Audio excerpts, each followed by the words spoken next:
अस्सलामुअलैकुम 3 क्लास, कैसे हैं आप सब। आज का हमारा इस्लामियत का काम है सच की अहमियत। हमने इसकी रीडिंग कर ली थी और आज का हमारा काम इसका इमला और अल्फाज मानी है।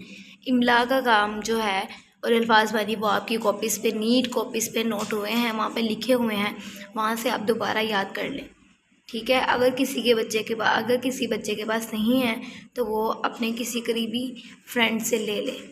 इसके अलावा मैं आपको बता देती हूँ वर्ड्स मीनिंग जो हैं वो आपके पीछे लिखे होते हैं, यहाँ पे देख लीजिए। हमारा है सच की अहमियत, तो ये आपके वर्ड्स मीनिंग लिखे हुए हैं। ये पेज नंबर 63 अहमियत, सोबत, यकजा, वकार, झगड़े, एतमाद, इज्तनाब, जड़, ये आपके लिखे हुए हैं। इमला के अल्फाज आपकी नीट कॉपीज़ पे होंगे, वहाँ से ले लें।